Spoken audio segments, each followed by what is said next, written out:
Il est plus de 13 heures à Labokro, dans ce village du district de Yamoussoukro. C'est au pas de course que les femmes se rendent à la Bonne Fontaine. Ici, l'accès à l'eau potable est une question définitivement réglée.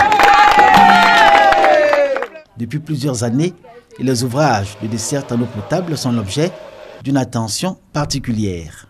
Tous se ravitaillent maintenant aux Bonnes Fontaines construites par le district de Yamoussoukro, moyennant une contribution financière. Pour qu'on gagne un peu d'argent pour entretenir. Et puis bon, il y a des femmes qui nettoient là-bas. Et puis bon, comme on a alimenté sur haute tension, donc on a une compteur qui compte ça, par rapport à tout ça là qu'on demande 10 francs pour qu'on gagne un peu d'argent, mais ça sur nous, les jours que ça tombe en panne, on passe ça pour dépanner. 10 francs là, ça nous arrange par rapport à avant. Parce qu'avant là, de toute façon, tu te lèves à 4 heures pour aller au marigot, pour aller chercher l'eau. Des fois, c'est une cuvette ou 2 cuvettes que tu vas avoir. Tu as 10 enfants. Les 2 cuvettes là, tu vas faire comment? Donc vraiment, on voit qu'actuellement, on a la paix. Le village de Labokro dispose de 2 bonnes fontaines dont la présence ajoute un plus à cette petite localité en termes d'acquis socio-économiques. Car dans un décor de bâtisse uniforme enlaidi par le manque d'entretien et le poids des ans, ces 2 bonnes fontaines apparaissent comme orgueil et fierté des populations de Labokro dans leur quête de progrès.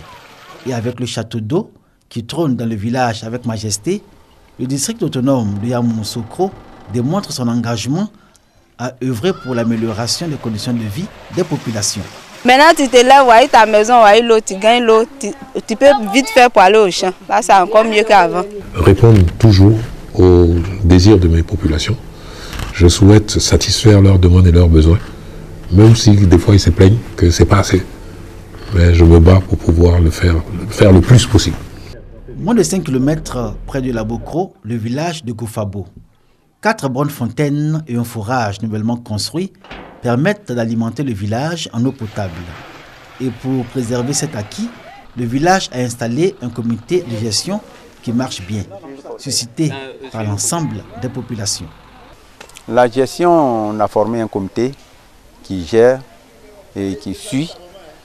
On a des petits techniciens, pas trop formés, mais quand il y a des petites pannes, bon, on se débrouille pour dépanner. On s'est organisé pour ça. Donc ce n'est pas les femmes seulement, on a constaté que c'était fatigant. Donc il faut préciser des heures pour se lever et puis aller chercher de l'eau.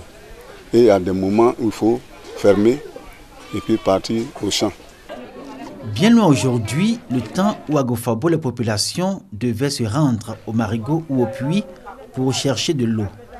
Aujourd'hui, le village bénéficie d'une offre de 4 fontaines et un forage grâce auquel, dans cette habitation, on ne boira plus de l'eau sale tombée du ciel recueillie dans cette grosse jarre.